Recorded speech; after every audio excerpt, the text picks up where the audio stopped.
नमस्कार दोस्तों, मैं हूं आपका दोस्त योगी। हम सुनाने वाले हैं भगवान बुद्ध की कहानी। बस एक बात सीख लो, गंदे विचार बंद हो जाएंगे। यह कहानी शुरू होती है जब एक बड़े प्रदेश का राजकुमार अपना राजमहल सब कुछ त्याग कर बौद्ध संघ में शामिल हुआ। शुरुआती दिनों में नए भिक्षु ध्यान करना सीखते। इसके साथ साथ गौतम बुद्ध उन्हें भिक्षा मांगने भेजते ताकि भिक्षुओं का अहम कमजोर हो और उनका व्यवहार विनम्र हो जाए। संघ में आने के कुछ समय पश्चात राजकुमार भी भिक्षाटन पर जाने लगा। शुरू में सब ठीक था, लेकिन कुछ ही दिनों में घटना घटी जिस कारण राजकुमार विचलित हो गया और उसने भिक्षाटन पर जाने से मना कर दिया। भिक्षाटन का नियम था कि भिक्षु केवल 2 घरों में भिक्षा मांगते और नहीं मिलती तो आश्रम वापस आकर जल ग्रहण करते। एक बार राजकुमार भिक्षु नगर में भिक्षा मांगने निकला और दुस्सहयोग से भिक्षा नहीं मिली। शुरू में राजकुमार भिक्षु को निराशा हुई, लेकिन कुछ ही पलों में उसका मन शांत हो गया, जैसे कुछ हुआ ही ना हो। बिना प्रयास के आज भिक्षु बड़ा प्रसन्न था। उसने लौटकर गौतम बुद्ध से कहा, आज मुझे भिक्षा प्राप्त नहीं हुई, लेकिन मेरा मन शांत है। न किसी विचार ने मुझे परेशान किया। गौतम बुद्ध भिक्षु की सारी भावनाएं समझ रहे थे। तथागत ने कहा, अच्छी बात है, अब तुम कल महल की तरफ भिक्षा मांगने जाना। भिक्षु ने आज्ञा का पालन किया और अगले दिन भिक्षा मांगने निकल गया। कुछ देर बाद जब भिक्षु महल के आगे से गुजरा तो उसे अपना महल याद आ गया कि कैसे वह ऐशो आराम का जीवन जीता था। भिक्षु ने सोचा, महल में खाने को स्वादिष्ट पकवान मिलते और सेवा करने को कई नौकर होते और सभी प्रकार के सुख मिलते। ऐसा सोचते सोचते भिक्षु के मन में इच्छा हुई कि आज बढ़िया भोजन मिल जाए। तभी भिक्षु सचेत हो गया कि यह सब अतीत की स्मृतियां हैं और मैं केवल इन्हें देख रहा हूं। पुरानी यादों के ताजा होने से मन में कुछ इच्छाएं प्रकट हो रही हैं। यह भी मैं केवल देख रहा हूं। अगर मैं इन शारीरिक इच्छाओं को पूरी करने की लालसा रखूं तो मैं मन की शांत और यह जागृत अवस्था खो दूंगा। भिक्षु ने महसूस किया कि जब जब हम स्वयं को 2 कदम आगे ले जाते हैं, चेतना का स्तर ऊपर उठाते हैं, तब तब मन इस प्रकार के खेल खेलता है। जब हम मन को शांत करने लगते हैं तब मन हमें बेचैन करने की पूरी कोशिश करता है। भिक्षु यह सोचकर बहुत खुश हुआ, क्योंकि आज उसने आत्मचिंतन से मन के बारे में गहरी समझ और सूक्ष्म दृष्टि प्राप्त कर ली। भिक्षु ने आश्रम आकर गौतम बुद्ध को सारी बात बताई और कहा, तथागत, आज मुझे आपकी कृपा से सूक्ष्म दृष्टि प्राप्त हुई। मन हमें बार बार इच्छाओं में उलझाना चाहता है।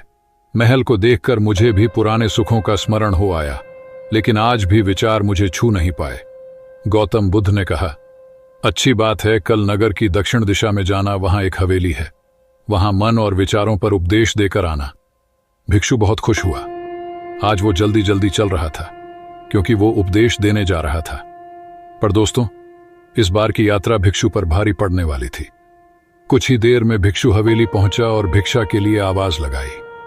आवाज सुनकर एक सुंदर युवती बाहर आई। भिक्षु ने सोचा कि इस युवती की सुंदरता को देखकर मेरे मन में कोई विचार नहीं आना चाहिए, क्योंकि मेरा यहां आने का प्रयोजन तो इसको उपदेश देना है। युवती ने भिक्षु को प्रणाम किया और कहा, आइए पहले भोजन ग्रहण कीजिए। भिक्षु ने भोजन किया, फिर सोचा कि उपदेश देने से पहले थोड़ा आराम कर लेता तो अच्छा होता। भिक्षु यह सब सोच ही रहा था। इसी बीच युवती ने कहा, श्रीमान, आपने अभी अभी अन्न ग्रहण किया है, अब थोड़ा आराम कर लीजिए, फिर उपदेश शुरू करना। यह सुनते ही भिक्षु सतर्क हो गया।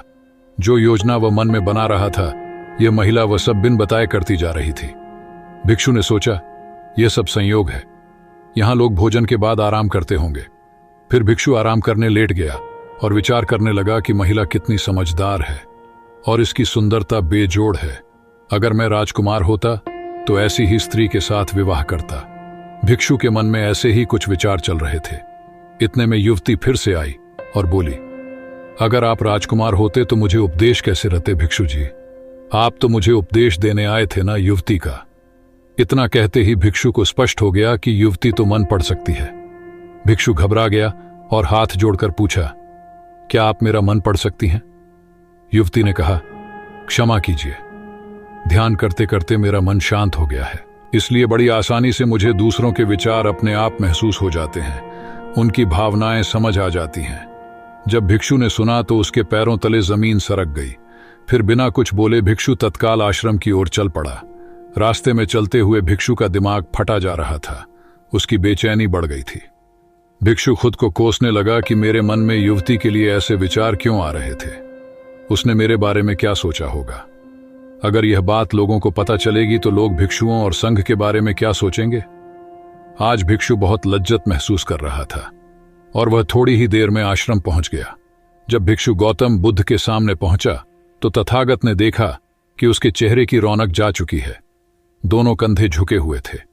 भिक्षु ने बुद्ध से कहा, अब मैं कभी भिक्षा के लिए नहीं जाऊंगा।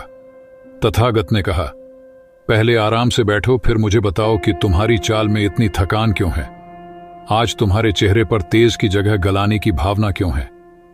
भिक्षु ने सारी बात बताई और कहा, मैं सब कुछ जानते हुए भी महिला की सुंदरता के बारे में और अन्य चीजों के बारे में सोच रहा था। मैं मन से पूरी तरह हार गया। अब मैं कभी उस दिशा में नहीं जा पाऊंगा।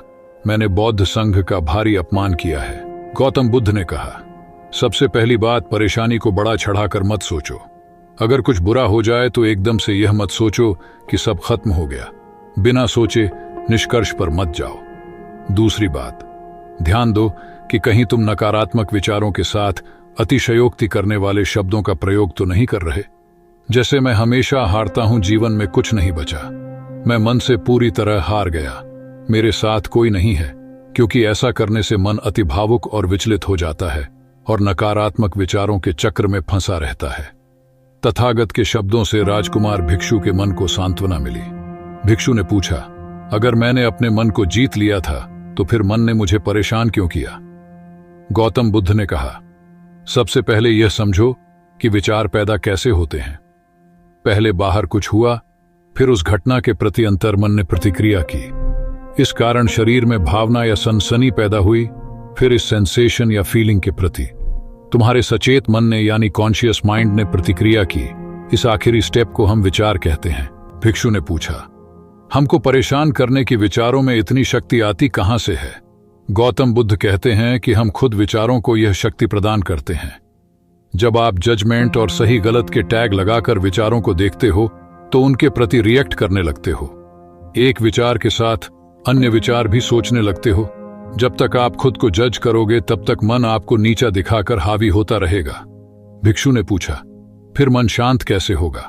गौतम बुद्ध ने कहा, अगर विचार है तो शरीर में भावना भी महसूस हो रही है, क्योंकि हर विचार भावना के साथ प्रकट होता है। अगर आप अश्लील विचार महसूस कर रहे हो तो इसका मतलब है कि शरीर में एक भावना यानी सेंसेशंस भी महसूस हो रहे हैं, और फिर आप उसके बारे में सोच रहे हो या रिएक्ट कर रहे हो। और इसी बात में मन को शांत करने का तरीका छपा है। हर विचार को देखना कठिन है क्योंकि विचारों का वेग तेज है, लेकिन शरीर में महसूस हो रही भावना यानी सेंसेशंस को देखना आसान है कि मन हमारा कुछ नहीं बिगाड़ सकता। हमारा अंतर्मन कैसे ठीक होता है? नॉन जजमेंट से। अगर हम किसी भी इंसान या घटना या फिर अपने मन को बिना जजमेंट के देखते हैं तो मन के साथ साथ अंतर्मन अपने आप स्वस्थ और शांत होने लगता है। अगर तुमने मात्र यह देखा होता कि इस औरत के प्रति विचार केवल मेरे अंतर्मन के रिएक्शन के कारण है और यह मैं केवल देख रहा हूं, मन में बहुत कुछ चल रहा है, लेकिन मैं सांस के प्रति सचेत हूं, मैं शरीर में होने वाली प्रतिक्रिया को देख रहा हूं, तब भी तुम सचेत होकर दृष्टा भाव में लौट आते। मन के पीछे जो शांति है वह हमारी सबसे बड़ी ताकत है। हम बड़ी आसानी से विचारों को शांत कर सकते हैं और एक दिन यह जान सकते हैं कि किसी भी प्रकार का विचार, चिंता असल में इस शांति को पार नहीं कर सकता। हम हमेशा विचारों से अछूते हैं। गौतम बुद्ध कहते हैं, तुम याद रखो, विचार तुमसे हैं, तुम विचारों से नहीं। तुम हमेशा ही अपने विचारों से शक्तिशाली हो, अपने डरों और चिंताओं से शक्तिशाली हो। अब तुम अगले 7 दिन युवती के घर भिक्षा मांगने जाओगे और ध्यान रखना, अपने विचारों को जज मत करना। अच्छे बुरे विचार केवल तुम्हारा द्वार खटखटाते हैं। तुम केवल इतना याद रखना कि तुम वह शांति हो जिसमें सब प्रकट हो रहा है। अगले दिन भिक्षु पूरे मार्ग जागृत होकर चला। महिला के घर जाने से पहले थोड़ी घबराहट हुई, लेकिन भिक्षु दृष्टा भाव में बना रहा। विचारों को, शरीर में उठ रही भावनाओं को, डरों को, गिल्ट को, सबको बस देखता रहा। जब वापस लौटा तो वह पूरी तरह शांत था। आज उसमें मैंने मन को जीत लिया है, यह अहंकार भी नहीं था। आज उसने सही मायनों में मन को पार कर लिया था। दोस्तों, आशा करता हूं कि आपके विचार काफी बदले होंगे। धन्यवाद। आपका दिन शुभ रहे।